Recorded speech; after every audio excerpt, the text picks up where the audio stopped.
Hi viewers, welcome to our channel. ప్రస్తుతం మనతో పాటు దాము బాలాజీ గారు సీనియర్ జర్నలిస్ట్ ఉన్నారు. వారితో ఒకసారి మాట్లాడదాం. సార్ నమస్కారం సార్. నమస్తే. సార్ సైఫ్ అలీ ఖాన్ దాడి ఇష్యూలో ఇంకొక కొత్త అప్డేట్ వచ్చింది సార్. అతన్ని దాడి చేసిన వ్యక్తిని అరెస్ట్ చేశారు. అయితే ఇక్కడ ఒక ట్విస్ట్ ఏంటంటే సార్, అతను దొంగతనానికి వచ్చి దాడి చేయలేదు. ఆ పని మనిషితో ఎఫ్ఐఆర్ ఉంది. దాని కారణంగానే ఈ దాడి జరిగిందని కూడా చెప్తున్నారు. మరి ఎటువంటి అంశాలు ఇప్పటివరకు అయితే బయటపడ్డాయి? కొత్త అప్డేట్స్ ఏమన్నా ఉన్నాయా సార్ ఈ కేసు? సైఫ్ అలీ ఖాన్ మీద హత్యాయత్నం, అంటే అది హత్యాయత్నమా లేకపోతే తను తప్పించుకోవడానికి అతన్ని పొడిచాడా అనేది కూడా ఇంకా కరెక్ట్గా బయటకు రాలేదు. అయితే ఇప్పుడు అనేక ట్విస్ట్లు, రోజుకొక ట్విస్ట్ కథనం బయటకు వస్తుంది. నిన్న కూడా మనం చెప్పుకున్నాం, అక్కడ అతన్ని తీసుకొని వెళ్ళిన ఆటో డ్రైవర్ భజన్ లాల్ రాణా అతను ఒక కథనం చెప్పాడు. అదేంటంటే ఒక మహిళ ఎవరు అరిచారు, ఆటో రిక్షా రోకో రోకో అని అరిచారు. దాని తర్వాత ఇతను వైట్ కుర్తా పైజామాలో ఉన్నాడు, బ్లడ్ ఉంది. సో అతను వచ్చి ఎక్కాడు. అతనితో పాటు ఒక టీనేజర్ ఉన్నాడు, ఒక 7 ఏళ్ళ బాబు ఉన్నాడు. వాళ్ళ ముగ్గురిని నేను తీసుకెళ్ళాలని చెప్పాడు. సో కానీ ఇప్పుడు ఏంటంటే కరీనా అక్కడ ఉందా లేదా అనేది తెలియట్లేదు. ఫస్ట్ ఏమో కరీనా లేదన్నారు, కానీ వాళ్ళు కరీనా ఫ్యామిలీ ఖండించారు ఆ న్యూస్ని. కరీనా ఉందని చెప్పారు.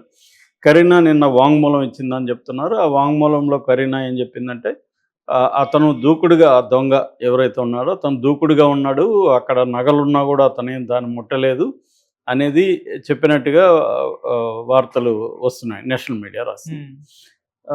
అంటే మరి దూకుడుగా ఉండి నగలు తీసుకోకపోతే అతను దొంగ ఎలా అవుతాడు? దొంగ వచ్చింది దేనికి?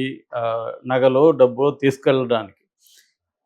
అది ఆమె చెప్పిన వెర్షన్. రెండోది పని మనిషి, ఒక నాని, ఆమె ఏం చెప్తుందంటే, ఇతను చిన్న బాబు ఎవరైతే ఉన్నాడో 3 ఏళ్ళ బాబు, రెహన్ అనే బాబు, ఆ బాబుని అతను పట్టుకున్నాడు. ₹1,00,00,000 ఇస్తేనే వదులుతా అన్నాడు. నేను పెనుగులాడాను, ఈ లోపల సైఫ్ వచ్చాడు, అతను భయపడి సైఫ్ను పొడిచాడు అనేది ఆమె వాంగ్మూలం.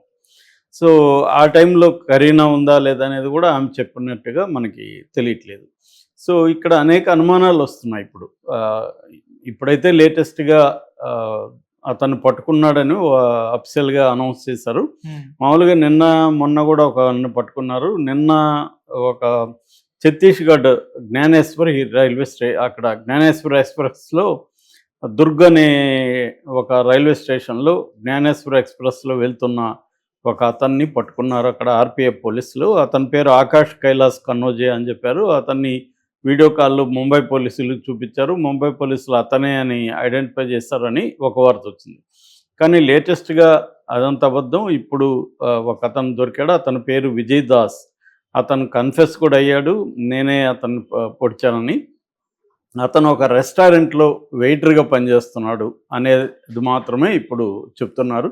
అతను ఎందుకు పొడిచాడు, నిజంగా దొంగతనం కోసమే వెళ్ళాడా అనేది ఇంకా కన్ఫామ్గా పోలీసులు చెప్పలేదు. అయితే ఈ లోపల నేషనల్ మీడియా, అక్కడ ముంబైలో జరిగింది కాబట్టి నేషనల్ మీడియా దీని మీద రకరకాల కథనాలను ప్రచారం చేస్తుంది. అందులో ఒక స్టోరీ ఏంటంటే, సైఫ్ అలీ ఖాన్కి చాలామందితో ఎక్స్ట్రా మ్యారిటల్ అఫైర్స్ ఉన్నాయని, మెయిడ్తో కూడా, ఇంట్లో పనిచేసే ఒక మెయిడ్తో కూడా అతనికి ఉందని, ఆ మెయిడ్ బాయ్ ఫ్రెండే ఇతనని, ఈ విజయదాస్ అని అతను.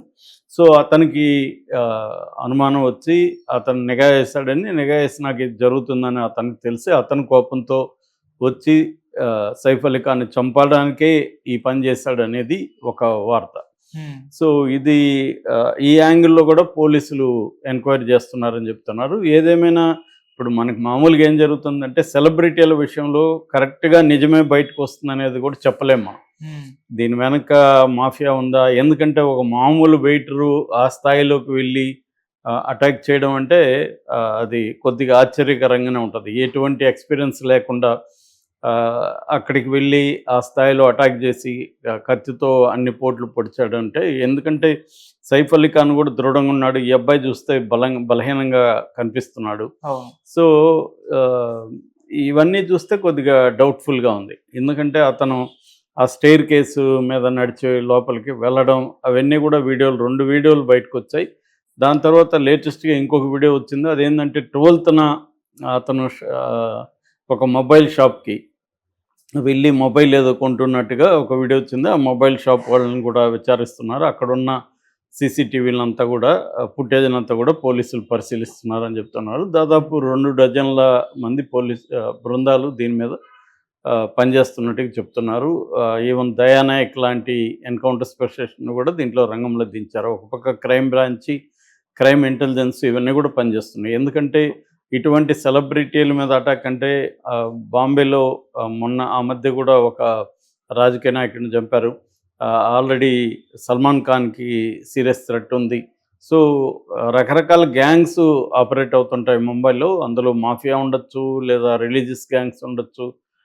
రకరకాల గ్యాంగ్స్ ఉంటాయి కాబట్టి దీని వెనక ఏమన్నా ఉందా? అంటే ఎక్స్‌టార్షన్ అనేది కూడా ఒక రెగ్యులర్ మోడస్ ఆపరండి. ఎక్స్‌టార్షన్ కోసం మనుషుల్ని బెదిరించడం. సో, ఆ రకంగా ఇతన్ని డబ్బులడిగి ఇతను ఈకపోతే ఒక శాంపుల్ కోసం ఇతన్ని అటాక్ చేసి చూపించారా అనేది కూడా ఒకటుంది. అలాగే రిలీజియస్ యాంగిల్ కూడా ఉంది. ఎందుకంటే తైమూర్ అనే కొడుకు పేరు పెట్టడం పట్ల కొన్ని హిందూ సంఘాలు వ్యతిరేకిస్తూ ఆ మధ్య కూడా ఇతనికి వ్యతిరేకంగా స్టేట్మెంట్లు ఇవ్వడం అవి చేశారు. సో, ఆ రకంగా ఏమన్నా హిందూ సంఘాల వాళ్ళు దీని వెనుకున్నారా అన్న డౌట్ కూడా ఉంది. ఇప్పుడు కొత్తగా వస్తున్నది మాత్రం ఇతనికి మెయిడ్‌తో అఫైర్ ఉందనేది బాగా వైరల్ అవుతుంది. సో, అది పోలీసులే చెప్పాలి. పోలీసులు మరి అఫీషియల్‌గా ఈరోజు స్టేట్మెంట్ ఇచ్చే అవకాశం ఉంది. ఎందుకంటే ఆల్రెడీ అతను దొరికాడని పోలీసులు చెప్తున్నారు కాబట్టి కోర్టుకైతే ప్రొడ్యూస్ చేయాలి. కోర్టుకు ప్రొడ్యూస్ చేసేటప్పుడు వాళ్ళు రిమాండ్ రిపోర్ట్ కూడా కోర్టుకి సబ్మిట్ చేస్తారు. ఈ లోపలే ఈ అబ్బాయి కన్ఫెషన్ రిపోర్ట్ అంటే వాంగ్మూలం ఒప్పుకోలు ఇది కూడా సబ్మిట్ చేయాలి. సో, సబ్మిట్ చేసిన తర్వాత వాళ్ళు ఇతన్ని కస్టడీకి తీసుకునే అవకాశం ఉంది. కస్టడీకి తీసుకున్నాక సీన్ రికన్స్ట్రక్షన్ అవన్నీ చేస్తారు. That is one part. Second part ఏంటంటే సైఫ్ అలీ ఖాన్‌తో కూడా వాంగ్మూలం తీసుకోవాలి. సైఫ్ అలీ ఖాన్‌కి అయితే ఇప్పుడు 3 రకాల సర్జరీలు అయినాయి. వెన్నుముక దగ్గర ఉన్న 2.5 అంగుళాల కత్తిని కూడా బయటికి తీశారు. సో, మిగతా కత్తి ఇతను ఎక్కడ పడేశాడు ఏంటి దాన్ని కూడా అంటే మర్డర్ వెపన్ అంటారు. మర్డర్ వెపన్‌ని స్వాధీనం చేసుకోవాలి. అది కూడా కోర్టుకు పెట్టాల్సిన ఇదైతే ఉంటుంది. సో, దాని తర్వాత సైఫ్ అలీ ఖాన్ వాంగ్మూలం కూడా తీసుకుంటారు. ఎందుకంటే అతనికి ఇప్పుడు స్టేబుల్గా ఉంది. ఆల్రెడీ అతన్ని ఐసీయూ నుంచి బయటికి కూడా తీసుకొచ్చారని చెప్తున్నారు. సో, అతని దగ్గర వాంగ్మూలం కూడా తీసుకునే అవకాశం ఉంది. మరి మేజిస్ట్రేట్ ముందు అతను వాంగ్మూలం తీసుకుంటారా లేకపోతే పోలీసులే వీడియో షూట్ చేసి తీసుకుంటారనేది చూడాలి. సో, తీసుకున్న తర్వాత ఇవన్నీ మ్యాచ్ అవుతాయా అంటే ఇప్పుడు ఆల్రెడీ ఆ ఇంట్లో ఉన్న వాళ్ళందరి వాంగ్మూలాలు పోలీసులు తీసుకుంటారు.